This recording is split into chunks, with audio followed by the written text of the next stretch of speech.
Abra sua Bíblia em Marcos capítulo 5.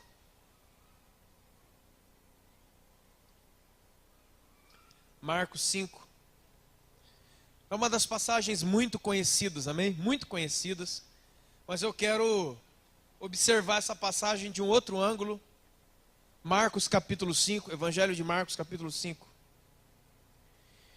Diz que eles chegaram à outra margem do mar, a terra dos Gerazenos, ou Gadarenos. E ao desembarcar, veio logo dos sepulcros ao seu encontro um homem possesso de espírito imundo, o qual vivia nos sepulcros, e nem mesmo com correntes, cadeias, alguém podia prendê-lo. Porque tendo sido muitas vezes preso com grilhões e cadeias, ele quebrava as cadeias e os grilhões e os despedaçava, e ninguém conseguia segurá-lo. Andava sempre de noite e de dia clamando entre os sepulcros e pelos montes, e se feria com as pedras. Quando de longe viu Jesus, algumas coisas aqui são assustadoras, né, mano? Quando de longe viu Jesus, correu e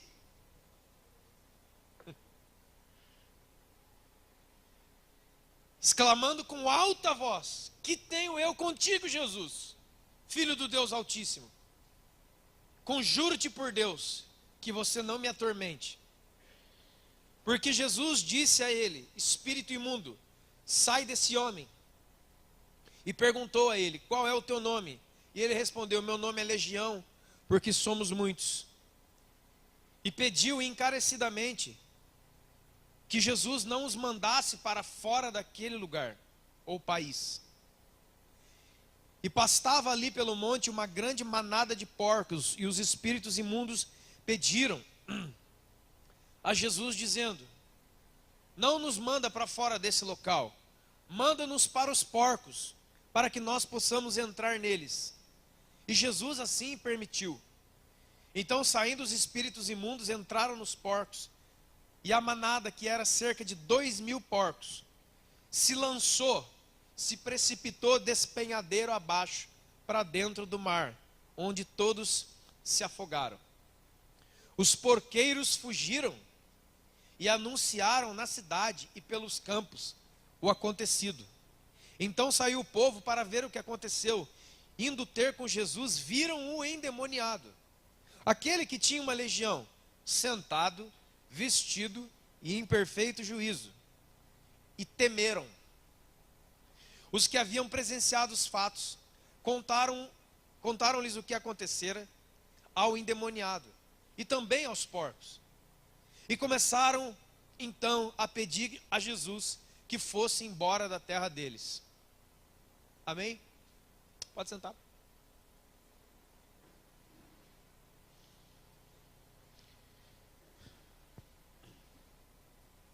Embora eu já tenha falado alguma coisa sobre isso há alguns dias, o que fica claro aqui, né, irmãos, nessa passagem tão conhecida nossa, que eu não vou precisar ter aqui, olha só, dentro dessa passagem aqui, tem tanta coisa. Aí você fala, mas dentro de todas as passagens tem muita coisa. Mas aqui tem tantos princípios espirituais aqui, que dariam cultos e cultos, estudos e estudos, sobre assuntos diferentes dentro da mesma questão. Como, por exemplo, espíritos imundos entrando em animais. Outro dia a gente conversa sobre isso. Irmãos, o fato é que acontece o que aqui? Tem algumas pessoas chave nesse texto, amém? A pessoa chave número 1 é a pessoa chave de sempre, Jesus. Primeira pessoa que eu quero que você atente: Jesus. Jesus está na cena. Número 2, o homem gerazeno, né? Ou gadareno. Número 3, uma legião de demônios, mais de 5.700 demônios, que estavam dentro de um homem só. 4, o que a Bíblia chama aqui de porqueiros, ou seja, aqueles homens que cuidavam da manada dos porcos, os pastores dos porcos, os donos dos porcos, amém? Então nós temos 4 pessoas aqui, ou melhor, 4 pessoas-chave aqui que nós precisamos observar o que é que está acontecendo com eles. E você vai ser ministrado por Deus dentro dessa questão aqui. Veja só. Primeira coisa, irmãos, que assusta, né, que nem eu falei. Jesus desce, atravessa o mar da Galileia e está ali. A hora que ele desembarca na praia, não é Jesus que vai atrás de demônio nenhum. Jesus não desembarca na praia e fica assim, ó. Estou sentindo um cheiro de demônio aqui nesse lugar. Vamos lá, vamos cascar fundo. Não. Ele simplesmente desembarca. A Bíblia diz que o endemoniado sente a presença dele. E o endemoniado corre para ele. E não somente corre para ele, mas se ajoelha diante dele. E não somente ajoelha diante dele, mas o adora. Reconhece quem ele é. Reconhece quem é Jesus, chama Jesus de Filho de Deus. Os demônios que estão ali reconhecem que ele é Filho de Deus, reconhecem para onde eles iriam, e reconhecem quem é Jesus na vida deles, quando eles dizem assim, ó, não, por favor, não venha nos atormentar antes do tempo. Então aqui já está falando que os demônios, todos eles sabem que a hora está ficando curta cada vez mais, e que o cinto vai apertar para o lado dele. Eles já sabem disso. Quando eles veem Jesus, talvez eles ficaram sem entender, mas ele já veio, mas já chegou. E eles vão com aquela indagação. E aí Jesus manda que eles se retirem. E aí tem uma outra coisa fantástica que acontece. Eles pedem. Eles fazem um pedido para Jesus. Os demônios. Eles pedem para Jesus a seguinte coisa: não nos manda para fora desse lugar. Não nos manda para fora desse país, em algumas traduções. Isso aqui tem muita gente que não crê, mas isso aqui fala do quê? De território. Demônios que pertenciam àquele território. Porque não faz nenhum sentido os demônios falar, não nos manda embora deste lugar, deste país, desta localidade. Eles tinham alguma coisa em comum e eles tinham alguma ligação com aquele território. Então eles fazem esse pedido a Jesus. Manda que a gente entre nos porcos. E Jesus permitiu. Jesus atendeu a eles. E eles entram nos porcos. E aí eu penso que os porcos ficaram todos enlouquecidos. Foram ao despenhadeiro que dava no mar e pularam dentro da água. Morreram todos afogados. Aí já entra a quarta pessoa, ou o quarto personagem, vamos dizer, dessa história. Que são esses aqui, os porqueiros. Os donos daqueles porcos. E eles olham aquilo e ficam atemorizados. Eles vão para a cidade deles ali, ao redor, e eles contam para as pessoas o que aconteceu. E aí vem uma coisa mais estranha ainda. As pessoas vão para lá para ver o que aconteceu. Isso é o versículo 14. Que o povo saiu para ver o que aconteceu. E indo ver o que aconteceu, viram Jesus e viram também o endemoniado. Só que não era mais aquele cara que ninguém segurava. Não era mais aquele cara que arrebentava a corrente. Não era mais um cara super forte, super poderoso que ninguém segurava. Estava sentado, vestido e em perfeito juízo. E diz que quando o povo vê aquele homem, preste atenção, irmão, sentado, vestido e em perfeito juízo, eles temeram. Não faz sentido isso. Era para ser assim, né? Naturalmente era para ser assim. Eles chegaram, viram Jesus e viram o endemoniado arrebentando tudo e temeram. Aí sim. Quantos estão entendendo? Porque eles temem aqueles espíritos selvagens que eles não entendem, que estão ali, arrebentando tudo e vai bater neles. A Bíblia diz que ninguém conseguia segurar esse homem. Não adiantava pôr cadeia nem corrente, ele arrebentava. Mas não, encontraram um homem calmo, são, liberto, vestido e sentado. Eles tiveram medo daquilo, eles temeram. Aqui deixa eu fazer um parênteses, irmãos. Deixa eu dizer uma coisa para você. Existem pessoas que já se acostumaram com o contrário. Pessoas que se acostumaram com um estado de vida dele mesmo, da família, da casa, da cidade, da escola, do trabalho, uma ação totalmente demoníaca e ele não se atemoriza daquilo. Você está entendendo? Ele não, aquilo é como se não fizesse nenhum efeito nele. Você está entendendo? Ele passa perto da miséria, ele passa perto da pobreza, ele passa perto da violência sexual, ele liga a televisão e é só morte, todos os tipos de mortes mais violentas, estupro, pedofilia, assassinato, todo tipo de coisas bárbaras e terríveis. E aquilo ali já não sabe, quando você está entendendo? O mundo é assim mesmo. Ele passa perto da miséria e ele vê uma pessoa miserável pedindo. E aqui na esquina tem, lá na esquina também tem outro. Sabe? Se acostumar. Aqui diz uma coisa claramente. Do porquê que faz sentido os demônios pedirem para Jesus: não nos manda para fora daqui. Não nos manda embora desse lugar. Não nos manda para o abismo. Não nos manda para um lugar de julgamento. Deixa a gente ficar nesse território. Irmão, só você pensar um pouquinho mais além.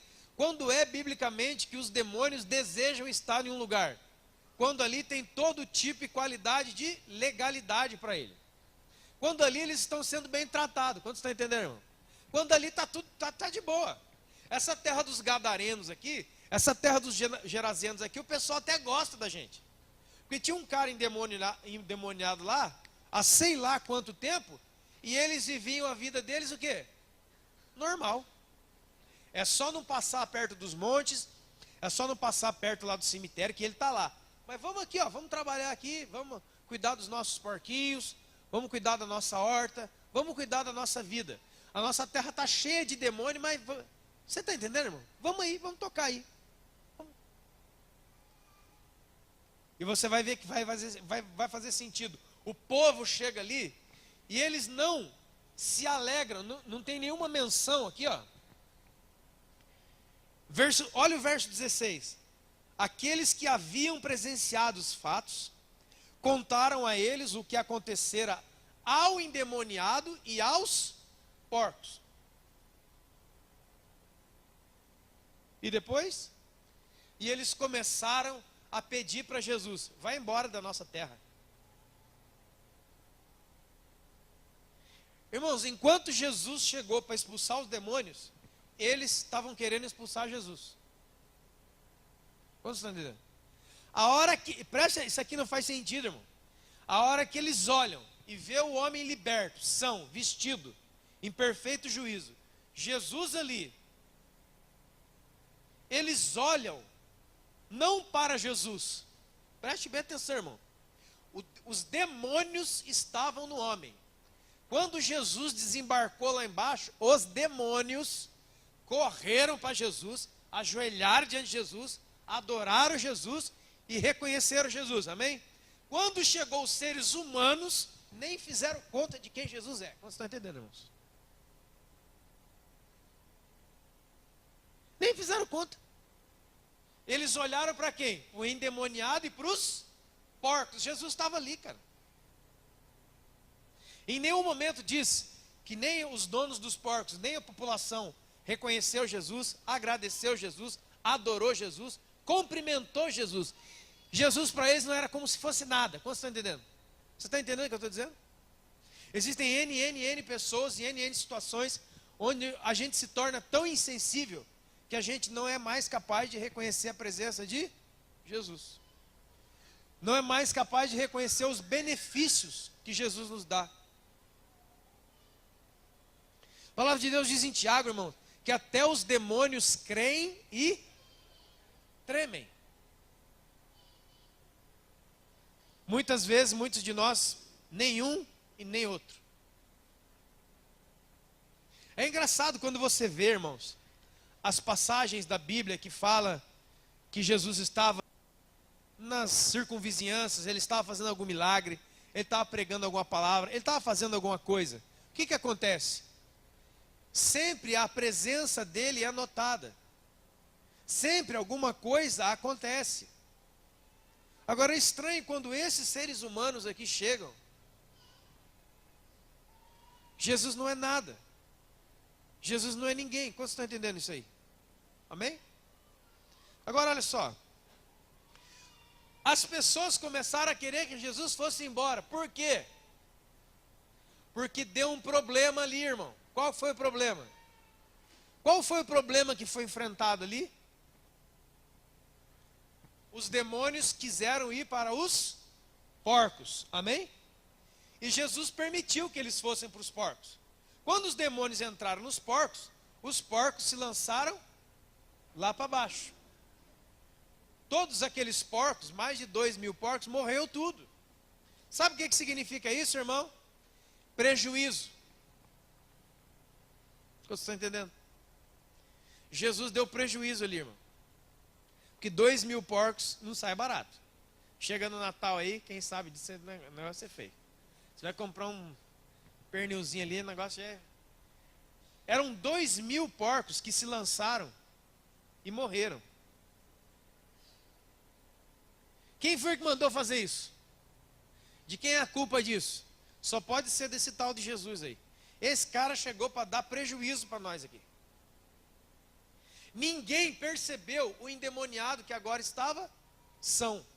Ninguém percebeu, como diz em Lucas, que aquele homem poderia agora voltar para sua casa, voltar para sua família. No Evangelho de Lucas, quando vai falar dessa passagem aqui, diz que vai Jesus entrar no barco, e aqui também no versículo 19, e depois que o pessoal pede para Jesus ir embora, vai embora da nossa terra, Jesus sobe no barco para atravessar o mar de novo, e aquele homem quer ir com ele.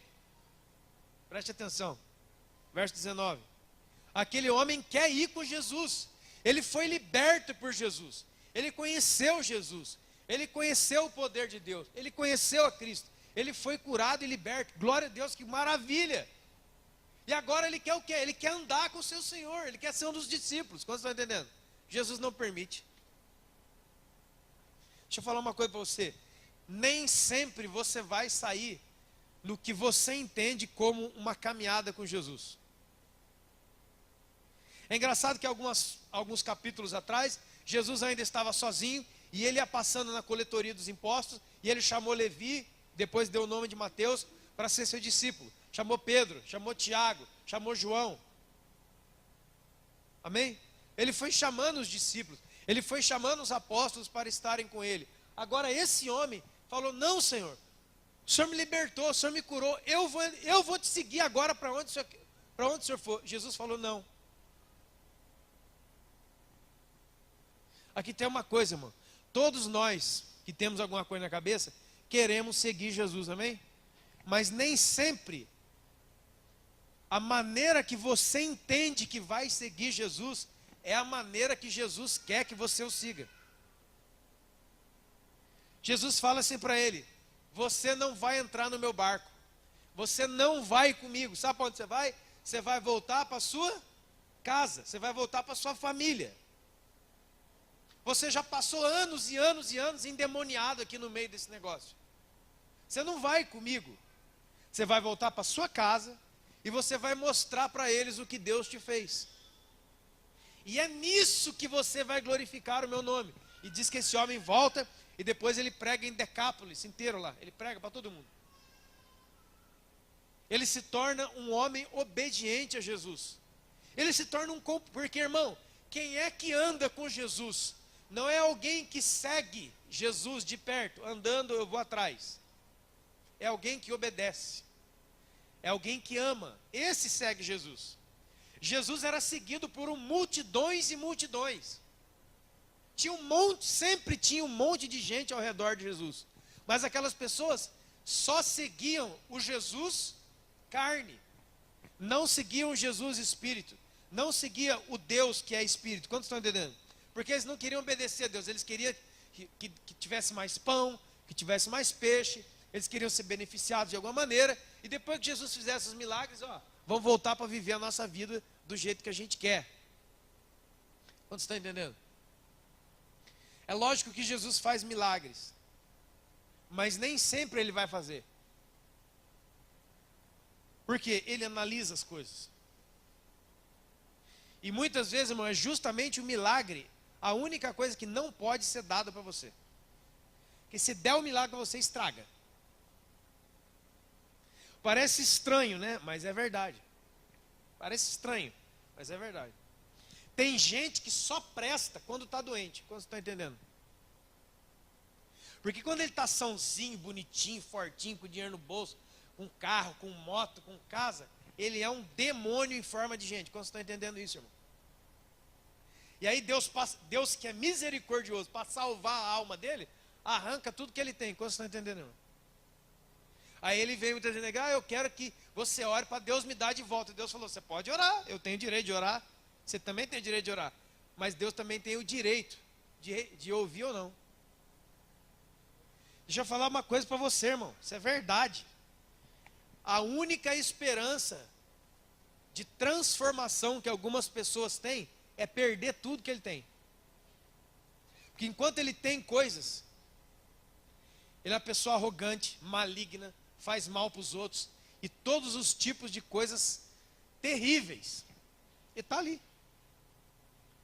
Então, o milagre de Deus, o maior milagre de Deus, não é te dar as coisas, é salvar a sua alma eternamente. A salvação é maior que qualquer coisa, irmão. Quantos podem entender isso? E muitas vezes, para que isso aconteça, como diz a palavra, ele resiste ao soberbo. Ele vai bater de frente com você. E aí é o chamado tratamento de Deus, aí sai da frente. É como eu já falei aqui, a parábola do filho pródigo, Lucas 15, todo conhece. E já falei aqui, seja sincero, vamos ser sinceros. Se nós, crentes, aleluia, glória a Deus, passássemos perto de uma roça aqui em Pindamonhangaba, ali depois da Dutra, ali uma roça qualquer, num bairro de roça aqui. Aí você vê aquele chiqueiro de porco, sabe? Todo mundo já viu um chiqueiro de porco, né, irmão? Alguns pela internet, mas tá lá, depois você pesquisa. Aí você vê um homem ali, um homem que você conhece, ele da igreja, ó. O homem que cresceu aqui com você, que vinha no culto. Aí você está passando lá, não sei, numa roça, não sei aonde. Aí você vê um chiqueiro de porco, você vê um cara debruçado, todo sujo, todo esculhambado, olhando o porco comer o farelo dele.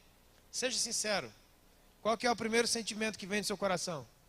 Nossa, olha, o irmão está passando necessidade, vamos ajudar ele. E aí você estraga o trabalhar de Deus. Porque se alguém com um coração muito bondoso desse uma cesta básica para o filho pródigo, é até hoje. Porque, irmãos, às vezes nós somos tão complicados que Deus tem que encostar os seus dois joelhos e o seu rosto no pó, para você entender que Ele é Deus. A glória de Deus, o poder de Deus, tudo é para honra e glória de Deus. Não cruza esse lugar, porque é complicado. Quantos podem entender isso? E aí o nosso coração quer ajudar o cara a sair da mão de Deus. Irmão, terrível coisa cair nas mãos do Deus vivo. Se ele caiu, deixa ele lá. Não há quem tire. Então nós vivemos uma vida muitas vezes sem discernimento. A gente quer ajudar todo mundo e não fez nenhuma oração a Deus. Senhor, por que aquele homem está daquele jeito? Por que, Senhor, que a Tânia está passando por causa disso? Por que, Deus, que o Felipe está passando por causa disso? A Renata, Senhor, por favor, porque eu estou vendo ela numa situação complicada, mas eu não sei se o Senhor está tratando com ela ou não. Então, por favor, Deus, me fala, para eu não me meter em confusão. Você está entendendo? A gente não ora, a gente não fala com Deus, a gente vai lá, tira Deus da frente, sai daí, tá aí que eu vou dar uma cesta básica para ela. Eu vou fazer alguma coisa para ajudar. Quantos estão entendendo, irmão? Deus não tem dó e nem pena. Deus tem misericórdia. E a misericórdia de Deus nos ajuda a sair da maior complicação da nossa vida, que é uma vida de orgulho e soberba. Amém? Então, esse pessoal aqui, irmão, ele está querendo mandar, está pedindo para Jesus ir embora. Porque Jesus deu prejuízo ali, ó. Irmão, você tem que entender uma coisa. No evangelho verdadeiro, Jesus vai dar muito prejuízo para você. Porque tem coisas na nossa vida, humanamente falando, que a gente não quer perder de jeito nenhum. Quantos estão entendendo? Mas Jesus quer entrar e quando ele entra, é a primeira coisa que ele arranca de você. Dá isso aqui. Isso aqui está acabando com a sua vida. Quantos estão entendendo, irmãos? Eu já contei aqui muitas e muitas vezes o meu próprio testemunho. Tipo de pessoa que eu era, alcoólatra, bebia, como diz, da número 1 a 51 todos os dias. Eu não era um cara que bebia fim de semana com os amigos, não. Chegou uma época da minha vida que eu bebia todos os dias. Eu era alcoólatra. E eu gostava daquilo ali, irmão. Né? Dias de calor assim, já passava perto da padaria, a boca já caia água para tomar serva.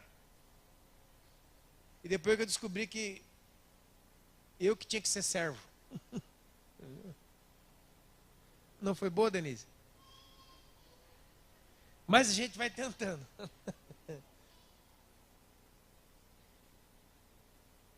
Aleluia. Ah, me converti, me entreguei para Jesus. A primeira coisa que ele foi tomar da minha vida era o quê? O que eu mais gostava. Eu também tinha uns penduricalhos meu aí com umas meninadas.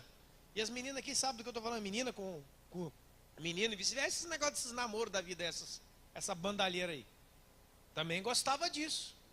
Amém? Você também. Aí Jesus falou, o que você gosta mais? Eu gosto de cerveja e mulherada. Você gosta disso? Jesus disse, eu gosto muito mesmo. Daqui. Pô, Jesus, o Senhor tirou o meu barato. Minha vida ficou sem graça. Você está entendendo, irmão? Porque as coisas que eu mais gostava de fazer, não vou fazer mais. Os caras tinham 2.000 porcos. O porco dava lucro para eles. Jesus foi lá, acabou, deu prejuízo. Aí eles ficaram injuriados. E começaram a pedir para Jesus ir embora. Vai embora, cara. Muitos de nós não abrimos toda a nossa vida e todo o nosso coração para Deus. Nós não entregamos tudo a Deus. Nós entregamos o quê? O que nos convém. Geralmente as coisas que não têm valor na nossa vida. E a Bíblia diz em Romanos, irmãos, que nós devemos apresentar a nossa vida, o nosso pensamento como sacrifício santo, vivo e agradável a Deus. Como um culto racional. Ou seja, enquanto você e eu não sacrificarmos no altar a nossa maneira de ser, viver e pensar, nós não vamos experimentar a boa, perfeita e agradável vontade de Deus. A gente vai vir no culto. E talvez sair mais injuriado do que chegou. Porque eu queria uma palavra aí de motivação. Olha, se a sua motivação não é Jesus Cristo, eu não sei o que é, irmão. Promessa de carro, promessa de não sei de quê. Alguém diz assim, Deus tem uma promessa na minha vida. E a gente não entende o que é isso. Deixa eu explicar para você a verdade sobre se Deus tem uma promessa na minha vida. Deus tem uma promessa na sua vida, não é que você está lá na sua casa, daqui a pouco o cara do Sedex vai bater, você abre o portão e uma caixa cheia de dólares, tesouros, olha, porque Deus tem uma promessa da sua vida. E daí te entrega, você fica alegre, cara, que legal, Deus é bom mesmo, agora eu sou rico. Não. Deus tem uma promessa na sua vida, é assim, meu filho, você está vendo aquele lugar lá, igualzinho para Josué, lembra do Josué? Essa terra aqui já é de vocês, só que tem o seguinte, tem uns gigantes aí, tem uma turma aí do Movimento Sem Teologia, MST, Movimento Sem Deus, que entrou aí, e tomaram o que é de vocês. E aí vocês vão ter que desalojar esses caras. Porque, irmãos, antes de Josué entrar ali, lembra? Estava na turma de Moisés. Escuta isso aqui, estava na turma de Moisés ainda. E Deus falou para Moisés o que? Manda 12 espias. Manda 12 espiões dentro da terra. Aí foram lá os 12, lembra disso? Aí voltou. 10 homens falaram assim, a terra é boa, a terra tem águas límpidas, o solo é bom, as árvores são boas, o fruto que dá aqui é maravilhoso, a terra mana leite e mel, a terra é fantástica. Só que tem umas coisas aí também. Ela é ocupada por gigantes, os filhos de Anak estão aí dentro, as cidades são fortificadas e nós diante deles somos igual gafanhoto, nós vamos perder essa guerra aí. Aí 2 deles, Josué e Caleb, falaram, não, Deus deu a terra para nós, essa terra é nossa, nós vamos entrar lá e nós vamos conquistar, porque Deus é conosco, amém? Irmão, tem uma grande diferença entre ver e ter uma visão. Qualquer um aqui vê. Eles entraram e viram, todos os 12 viram a mesma coisa, que a terra era boa, que tinha gigante, que tinha inimigo. Todos viram a mesma coisa, mas só 2 tiveram a visão. A visão não é ver o que todo mundo vê, é justamente ver o que todo mundo vê, mas crer que Deus está por trás de tudo aquilo ali. Então, irmão, então todo mundo vê. Olha, o que você acha desse bairro? Ah, esse bairro é a benção, mas cara, aí começa aquele negócio. É um discurso pessimista, como se Deus não existisse. Então Deus está procurando homens de visão e não de vista. Por isso que a Bíblia diz, nós não andamos por vista, não andamos por fé. E fé é o quê? Ter a visão de Deus. Quantos podem entender isso aí, irmão? Isso aqui não acontece só aqui. Você em Atos capítulo 16, depois você lê Atos 16, está lá o apóstolo Paulo e a sua trupe, a sua gangue, a sua equipe apostólica está lá, em Atos 16. Aí eles encontram uma menina, é o mesmo caso, uma menina que tinha dentro dela um espírito de adivinhação. E ela começa a andar atrás deles, começa a pregar, a fazer milagre, e aquela mulher, toda vez que acabava o culto, fazia o milagre, a mulher pulava, esses homens é homem de Deus, ó, esses 2 aí é de Deus, aleluia, meu Pai na terra, isso aqui. Irmão, você é sincero. Quem que não gosta de ouvir um elogio desse, hein? Acabava um louvor, acabava uma pregação, você está andando na rua, para, pelo amor de Deus. Ô, aquele casal ali é de Deus, ó, olha, essa mulher é de Deus. Aí chama 2 ou 3, pega pro braço, ó, aquela mulher, aquele homem, aquele rapaz de boné, aquele um ali, aquela moça, é gente de Deus. Que igreja de Deus, que louvor, não sei o quê. Ela estava possuída de um espírito maligno. Que a Bíblia diz que há muito tempo estava nela e dava o que, irmão? Lucro àqueles que usavam do seu serviço. Porque muita gente ia ali para dar uma adivinhadinha. Amém? E aí, outro parênteses, irmão. Espírito de profecia não é espírito de adivinhação. O profeta não é alguém que vê coisas que podem acontecer, ele vê um fato. Muitas vezes ele não entende o que ele vê. Só você ver os profetas do Antigo Testamento, você vai ver isso aí. Ele vê um fato que ele não está entendendo, mas ele já vê.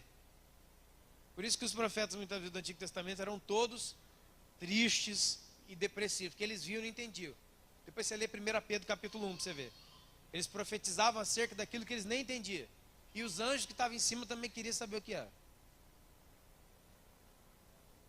Chega Paulo lá. Paulo pregando e a mulher, esses homens é mãe de Deus. Teve um dia, irmão, que o discernimento espiritual, bateu dentro de Paulo. E aí no meio de uma pregação lá, ele parou o culto e falou assim, ó, espírito adivinhador, sai dessa mulher agora. E ela, caiu no chão. E aí ali, o demônio que dava poder para ela não tinha jeito mais. Ela parou de dar.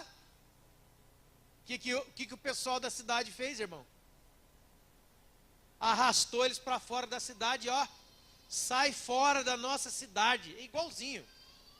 Sai daqui, porque esse poder genuíno de Deus que vocês carregam está acabando com o nosso negócio. Todo lugar onde Deus realmente está, com a sua palavra, a sua verdade, o seu espírito, o negócio fale. Se o negócio estiver instalado no ministério, vai falir também. Porque muitos já transformaram o ministério em negócio. Amém, irmão? Isso aí é coisa antiga, infelizmente. Então não dá superlotação. E quando não dá superlotação, não dá dinheiro. Então a mulher parou de adivinhar, os porcos que davam também dinheiro para nós também. Esse Jesus chegou, jogou tudo dentro do mar. Nós temos que mandar esse cara embora. Nós temos que mandar o apóstolo Paulo embora, Jesus embora. Então aqui tem 2 coisas para nós finalizarmos. Só para ter um entendimento aqui. O pessoal do Gerazeno queria mandar Jesus embora. Tem muitas pessoas mandando Mateus, Marcos, Lucas e João embora. Está entendendo? Porque está com Mateus, Marcos, Lucas e João, estou falando dos 4 evangelhos, a vida de Jesus, dá problema para muita gente. Você começa a ler Jesus, você abre uma página da Bíblia, Jesus está vivinho, irmão. Ele começa a falar com você naquela hora. A palavra de Deus não é uma palavra morta, é uma palavra viva. Você abre a Bíblia lá em Mateus, capítulo 1, você vai ver, fulano é filho de fulano, que é filho de ciclano, que é filho de fulano, que é filho de fulano, que é filho de fulano. Aí você vê, nossa, mas o que tem a ver esse negócio? Um é filho do outro, que é filho do outro, que é filho do outro, que é filho do outro, que é filho do outro. Aí, é melhor pular essa parte, né? Aí, ó. Por que você vai pular um ensino de genealogia? Genealogia é o que, irmão? Da onde que eu vim? Da onde você veio? Está falando do que isso aí? Paternidade, origem, família. Eu quero pular. Quantos estão entendendo? Aí outro capítulo, é lá, agora, Maria, uma menina que está marcada para casar com um rapaz gente boa lá, o tal do José, um rapaz trabalhador, vai dar tudo certo. Aí aparece o Espírito Santo e fala o seguinte: tu vai ser mãe do Filho de Deus. Acabou com a menina. Acabou o casamento dela, irmão. Ah, isso não está na Bíblia. Lê para você ver. De madrugada, José, que ia casar com ela, ó, intentou, ó. Ah, cara, eu vou casar com essa menina. Como que eu vou chegar na aldeia onde eu sou conhecido com a menina que eu vou me casar e ela está com a barriga e o filho não é meu? Ai, irmão, para nós, na nossa cultura hoje solta, parece que não faz muito efeito. Mas há 2000 anos atrás, na Galileia, uma menina que aparece grávida antes de casar, ela ia ser no mínimo expulsa. O José já estava pegando as malinhas dele. Tanto é verdade que o anjo Gabriel tem que aparecer para José e fala: não faz isso, volta lá, casa com ela, porque o filho dela, que está dentro dela, é o ente santo, é o filho de Deus. Você vai casar com a moça, vai botar o nome dele de Jesus, vai ser pai para esse menino aí. Aí você entra nesse capítulo, mas também não quero esse capítulo não, porque é de entrega, né? É de entregar a minha vida para gerar alguma coisa de Deus, né? É de entregar o meu próprio corpo para gerar os sonhos de Deus, os planos de Deus. Ah, não. Vamos para o capítulo 3. Aí no capítulo 3 aparece o cara mais treta, João Batista. Aí você já vai pular de novo. Eu não sei onde que vai parar, porque é um atrás do outro. Aí vamos para o 3, é o João Batista. Ah, rapaz, você caiu aqui, né? Raça de vibra, cobra véia.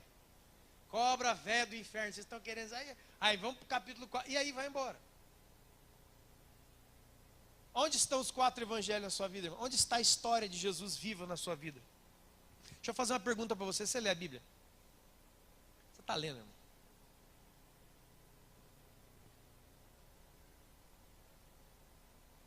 Então deixa eu falar uma outra coisa. Para você que não está lendo mesmo, e você sabe quem é você, não precisa levantar a mão não. Esse é o seu problema. Conserta isso, que você vai ver um monte de outra coisa consertar automaticamente. A gente quer ter embate com o diabo sem poder, irmão. Você vai lutar com o Satanás sem o poder de Deus, ele vai esmagar você. Já tentaram fazer isso, lê a Bíblia para você ver. E o negócio é tão violento que eu estou falando, que lá na carta de Judas, não é o traíra não, o Judas, irmão de Jesus lá, antes do Apocalipse, tem um episódio ali fantástico, que fala sobre quando Moisés morreu. E até estava assistindo essa novela aí, faz um tempo já, ano passado, sei lá que ano que foi. Essa novela da Record, como é que chama? Moisés? 10 mandamentos. Fora um monte de coisa lá que não sei de onde arrumaram. Desceu até os transforma na pirâmide. É, rapaz. Irmão, a turma começa o seriado, tá uma benção, irmão. Daqui a pouco parece que a história fica chata e coloca os caras aqui no... Meu Deus, aqui imaginação, mas cortando isso. Eu queria ver o último capítulo, se ia aparecer isso. Ia aparecer, os caras colocaram, eu achei fantástico. Por causa do último capítulo, salvou aquela baboseira inteira lá. Que foi a seguinte coisa.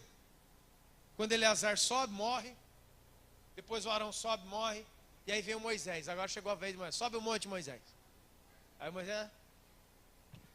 Tá chegando a minha hora de ir. Subiu o monte. Deus matou ele lá, acabou. Olha lá a terra prometida, ah, que legal. Dá tchau pro pessoal. Quando o corpo dele cai, eu falei, agora, é agora. Aparece essa cena, que é descrita em Judas. Quando a palavra de Deus é assim, que o arcanjo Miguel desce do céu, e a Bíblia diz que o arcanjo Miguel contendia com Satanás. Contender não é brigar. Não é a espadada, que nem os teatros que os caras faziam na quadrangular, lembra, cara? É tão legal. Jesus assim, praticamente o UFC, né? Não é nada disso não. Ele contendia com Satanás pela posse do corpo de Moisés. O diabo queria pegar o corpo carnal de Moisés. Para quê? Não sei. Sei lá. A Bíblia não fala, mas ele queria. E ele ia levar, irmãos. Tanto é que nessa hora Deus manda quem? O chefe do exército celestial, o arcanjo Miguel, desce na terra. Bum. E aí ele fica, irmão, não faz sentido isso aqui. Que quando um arcanjo desce, já arrebenta com tudo, cara. Lê Daniel do capítulo 10 para você ver. Já desceu com o exército. Não, ele desce sozinho, o diabo parado na frente dele, o Moisés caído aqui, e os dois literalmente batendo boca. Não, vou levar, não vai levar não. Ah, vou levar sim. Não vai levar não. Se pôr a mão nele, arrebenta. Ah, você arrebenta, então é o que eu quero ver. E aí fica aquele negócio. A Bíblia diz que o arcanjo Miguel não vence, irmão. O arcanjo Miguel, pelo seu poder e glória, não consegue tirar Moisés dali, o corpo dele. Até o momento que ele olha para o diabo e fala assim, ó, o Senhor te repreenda. Olha o diabo. Está entendendo, irmão? Se um arcanjo, que é uma esfera de ser celestial, da mais alta patente. Você tem uma base, Daniel fala que o arcanjo Miguel é o príncipe que vai defender Israel na grande tribulação. Outro dia nós conversamos sobre isso. É o cara, mas esse cara aqui é bravo. É ele que o Gabriel chamou quando ele foi descer para falar com Daniel, os demônios travaram ele no céu, ninguém subia, ninguém descia. Ele volta e chama o arcanjo Miguel, o arcanjo Miguel desce, já arrebenta com a capetada toda. Aí o Gabriel desce assim, ó. Desce, troca uma ideia com Daniel. Mas aqui não. Ele não consegue tirar. O diabo não permite. Eles ficam contendendo. Aí ele tá com o zap, né, irmão? Desculpa a expressão, só pra gente, idiomática pra gente. Já lambida e faz assim, ó. Aqui, ó. O Senhor te repreenda. Irmão, se um arcanjo dessa estatura, dessa esfera espiritual, a Bíblia diz, não ousou proferir juízo infamatório contra ele. Ao contrário disso, o Senhor te repreenda. O que a gente está fazendo? Você está entendendo? Aí eu fico vendo, às vezes, um cara pela televisão, uns caras aí, eu fico vendo, irmão, é no mínimo uma loucura. Os caras mandando você sair pegando o diabo na unha, sem Deus. Eu já vi gente se dar mal com isso. Eu já vi gente ser marcado. Eu já vi gente falar assim, ah, vamos lá, Norma, orar na casa do fulano. Ah, eu quero ir também porque eu gosto de expulsar demônio. Eu quero ir, aí vai. E aí a gente chega lá assim, na humildade, não, chega aqui comigo que aqui é poder. O diabo está aqui, ó. Hoje eu vou sair. Mas eu conheço você, eu estou de... Irmão, nunca mais na sua vida, depois que vai acabar tudo, aí acaba a conta, tudo. Mas enquanto você estiver aqui, não se desvie da presença do Senhor. Você está bravo comigo, você vem, você briga comigo. Você está bravo com a criança, você vai lá brigar. Você está bravo, irmão, você briga com nós. Abraça, perdão. Mas Não saia da presença de Deus por causa de nada. Sabe por quê, irmão? Porque tudo que você fez e deu prejuízo nas trevas, está anotadinho lá, viu? E aquelas criaturas que você pisou, amarrou, tacou fogo, sal grosso no olho deles, espremeu o limão, assim, ó, eles não esquecem da sua cara. Esse dia eu tive eu já falei, né? Uma experiência de conversar com uma pessoa assim. Expulsou o demônio, amarrou, pegou um em cada braço, aí desfilando aqui, fez aquela estripulia toda. A última conversa. Vivo como um mundano, sei que estou endemoniado e sinto a presença do diabo a todo momento ao meu redor. Eu estou com medo, eu estou destruído.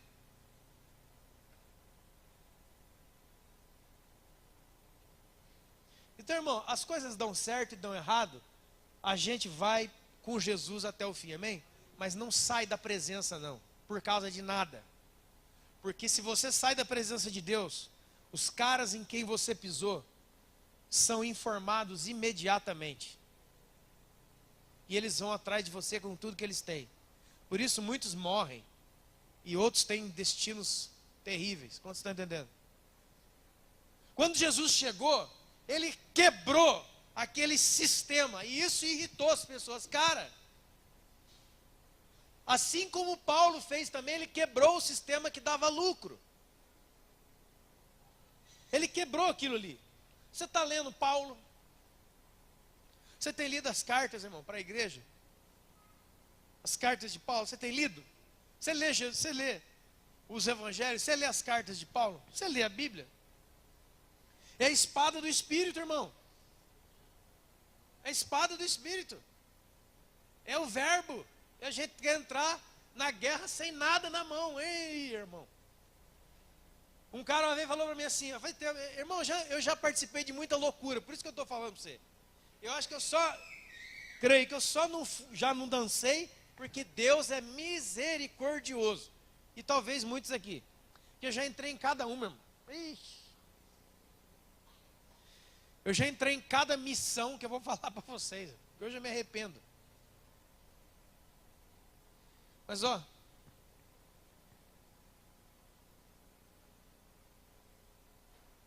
vamos fazer guerra contra o maligno. Vamos fazer guerra contra o inimigo. Está na Bíblia? Tá. Isso é de Deus? É a missão da igreja? É. Mas você tem que ter umas arminhas, né, irmão? Cadê a armadura do Espírito? Não tem. Onde você vai então? Quer morrer? Ah não, que eu vou lá no monte, sem camisa, ficar gritando lá, pega eu, se for homem, Satanás, vou acabar com você. Eu amarro o principado dessa cidade. E ele só lá assim, comendo salaminho, olhando para sua casa. Você não largou a mentira? Como que você quer enfrentar o pai da mentira com a arma da mentira? Pensa. E tantas outras coisas. Então, irmãos, quando Jesus chegou, quando os apóstolos chegaram, eles arrebentaram com todo aquele comérciozinho. Deu prejuízo. E as pessoas não queriam mais Jesus e não queriam mais Paulo na cidade deles. Muitos de nós queremos um Jesus que fique só lá na beira da praia. Como você está entendendo? O Jesus que faz milagre. Jesus chegou aí, chegou. Ah, então vai ter pão. Vai ter festa. Daqui a pouco vai ter pão, vai ter peixe, vai ter milagre, vai ter uma palavra bonita que ele vai falar uma parábola do bom samaritano. E a gente vai chorar. E porque Jesus é muito bom. Irmão, leia Jesus para você ver. Um cara uma vez falou para ele assim, bom mestre, que farei para herdar a vida eterna. Irmão, Jesus é no mínimo, se ele tivesse aqui hoje em carne, ele seria exatamente a mesma pessoa que ele foi lá. Uma pessoa de poucos amigos. Escute o que eu vou dizer. Porque quando Jesus abria a boca, ele não ficava com gracinha, ele não ficava com gracejo, ele não ficava com piadinha. Ele abria e saía a palavra. Bom mestre, ô Senhor, ô bom mestre. Ô Pai, deixa eu falar uma coisa aqui. O que eu faço para herdar a vida eterna? Ah, Jesus aqui, ó, dá licença pessoal. Por que você está me chamando de bom? Bom é só um, que é o Pai que está no céu. Quantos estão entendendo, irmão? A outra mulher tinha uma filha endemoniada, lá na Grécia. Irmão, gastou dinheiro para vir de lá da região da Grécia até ali, na Judéia. Correu atrás de Jesus, gritando. A Bíblia diz que ela gritava atrás de Jesus: Senhor, tem misericórdia de mim, Senhor, tem misericórdia de mim. A minha filha está terrivelmente endemoniada. Olha Jesus aqui, ó. Olha Jesus aqui, ó. E a mulher gritando, irmão: por favor, me ajuda, que eu vim de lá de longe por causa da sua fama. A sua fama de curador, de abençoador, que você é filho de Deus, então me ajuda, que a minha filha... Olha Jesus aqui, ó. Irmão, ele continuaria andando se os discípulos dele falaram: mestre, por favor, essa mulher está seguindo nós há mais de 3 horas gritando aqui. Ah, Jesus, é? O que você quer? Eu vim de lá, era uma mulher sírio-fenícia, grega. Eu vim de lá de longe, não sei o que, por causa da sua fama, curar minha filha. Olha o que Jesus fala para essa mulher, que veio de longe, que gastou tudo que tinha, e que estava com um problema familiar grave. Quem que é? Ah, essa aqui? Ah, então tá bom. O que você quer? Eu quero que você cure minha filha. Deixa eu falar uma coisa para você. Quem disse para você que eu vou tirar o pão dos filhos e dar para um cachorro que nem você? Cara. Isso aí não está escrito na Bíblia, não. Lê para você ver. Não é lícito tirar o pão dos filhos e dar aos cachorrinhos. Irmão, do que Jesus chamou aquela mulher? Fala. Se você ouve um negócio desse, você parte para cima do cara. Mas a gente não entende, sabe o que é o nosso problema? A gente só escuta com esse ouvido aqui, ó. E a gente não entende o peso espiritual que estava ali, porque ela era uma mulher grega. Tudo que ela tinha estava baseado numa coisa que não é Jesus e nem Deus. Os gregos sempre tiveram um panteão de deuses. Se apoiavam na sua inteligência e dinheiro. Então Jesus sabia. Jesus ia curar a filha dela, mas antes queria tratar a vida dela. Quantos estão entendendo, irmãos? Jesus já ouviu os seus e os meus pedidos, querido. Ele não é surdo. Jesus já ouviu que você talvez está orando pela sua esposa, pelo seu marido, pelo seu filho, por alguém que você está orando. Deus, transforma esse homem, transforma essa mulher, Pai, em nome de Jesus. Há 300 vezes que eu estou orando, Deus. Meu Deus, o que eu tenho que fazer, Senhor? Jesus já ouviu, irmão. Só que antes de ele botar a mão lá, ele vai botar a mão em você primeiro. E quando Jesus olhou para aquela mulher, ele ouviu o clamor dela. Ele não é louco, mas quando ele olhou para ela, ele viu nela que tinha que ter uma cura ali também. Então Jesus humilha aquela mulher ao máximo, na frente de todo mundo. A gente não tem ideia do que é isso para alguém grego naquela época. É a mesma coisa o Naamã. Lembra o Naamã? Dá um mergulho nesse rio aqui, 7 mergulhos, que você fica... Você tá doido, rapaz? Eu sou um general. Eu vim de longe, eu trouxe ouro, trouxe prata, trouxe veste festiva, trouxe um monte de coisa, azeite, para dar para o profeta. O cara manda eu mergulhar num rio. Está pensando que eu sou moleque? Eu não vou nada, eu vou embora. Os súditos, os empregados do Senhor, se ele pedisse alguma coisa difícil, o Senhor não faria? Mergulha no rio aí, pô. Aí ele vai. Irmão, Deus já ouviu você e eu, irmão. Eu sei do que eu estou falando. Talvez eu esteja falando para um monte de gente aqui. Deus já ouviu você. E não é que ele não vai fazer, é que ele está fazendo em você primeiro. Então ele botou aquela mulher no chão. E aquela mulher entendeu o que estava acontecendo. E ela sai rapidamente. Ela não rilha com Jesus. Ela não briga com Jesus como eles brigaram. Você está pensando o quê? Como é que isso é jeito de um cara que é filho de Deus falar com uma mulher?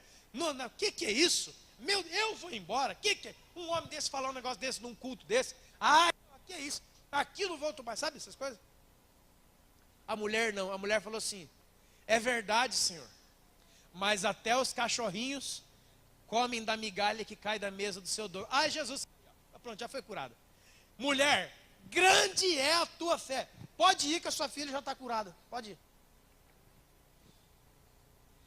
Mas ela teve, irmão, no fio de cabelo de ser reprovada. Porque se ela levantasse contra Jesus ali, que é perfeitamente normal para qualquer ser humano, talvez você já fez isso. Talvez você já orou bravo. Você quando já está entendendo? Eu vou hoje no culto, se Deus não fizer, eu não vou mais. Sabe qual que é o problema, irmão? Ele já ouviu o que você falou. E agora que a mão dele está no seu peito, você não vai passar, você vai chorar, você vai cair aqui, ó. A bênção está aqui, ó. O favor de Deus está aqui, ó. Ele está 1 metro, 1 centímetro de distância. Mas aquele 1 centímetro é a parede mais intransponível que você jamais vai passar. Então você está entendendo? Irmão, ajoelhe-se diante do Rei. Ajoelhe-se diante de Jesus. E ajoelhar não é só colocar o joelho no chão. Porque Jesus já dizia lá em Mateus 6, que tem gente que faz oração em pé na sinagoga, para ser visto. Aquilo ali é uma alusão, uma linguagem bíblica, dizendo dos estereótipos da oração. Jonas, dentro do grande peixe, ele estava ajoelhado, em pé, deitado, no meio da água, ou revirando? Eu não sei. Só sei que a Bíblia diz que Deus ouviu a oração de Jonas no 3º dia. Então não é ficar com o corpo assim, você está entendendo? Nem assim, nem assado, mas é ajoelhar aqui dentro, aonde ninguém vê, aqui ó. Porque a gente muitas vezes ajoelha com o corpo, mas não ajoelha com o espírito. A gente não está submetido nada, a gente não está diante de Jesus nada. É que aqui a hora agora vai ter uma oração, né? Então para não ficar, vem aqui à frente quem quer orar. Aí só fica você, as pessoas olham. Tem aqueles irmãos que vem para frente orar, já dá uma olhada para trás. Nossa, você ficou por quê? É pecado, ó. Já viu isso, irmão? Ele vem para a oração de arrependimento, no meio do caminho, dali até aqui, já entra no orgulho. É doido, o Júlio? Tem uns caras doidos. Ajoelha aqui, ó. Fica de joelho, irmão. Não é uma coisa que você faz no culto. De joelho é a maneira que o seu espírito tem que viver sempre. Não é eu vou ficar de joelho agora, ou daqui a pouco, ou hoje à noite, ou na hora que eu orar. Eu estou de joelho desde o dia que eu vi que Ele é o Filho de Deus, que Ele é o Senhor. Acabou. Então eu posso estar de pé, mas aqui dentro eu estou de joelho. De verdade. Há algo real no meu espírito. Do que realmente vim aqui ajoelhar. Como tantas vezes talvez você ou alguém fez, ou eu fiz. Mas nós nunca estivemos verdadeiramente submissos à vontade de Deus. Entregues a Jesus. A gente quer dar uma parte da vida para Jesus. E se Jesus começar a entrar muito para jogar os nossos porcos fora, para tirar os nossos poderes de adivinhação, aquilo que nos dá lucro, aquilo que nos faz viver como nós queremos viver, vamos cortar, porque Jesus está dando trabalho. E para encerrar, né, irmãos? Por favor, Felipe. Para encerrar, é o que eu mais amo sobre esse assunto. João capítulo 2. Jesus entrou no templo.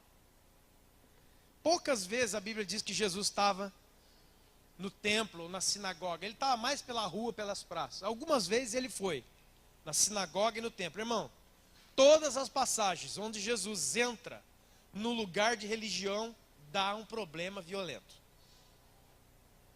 Ele entrou na sinagoga no sábado, foi ler Isaías, falou, essa palavra se cumpriu hoje. O pessoal queria matar ele na pedrada.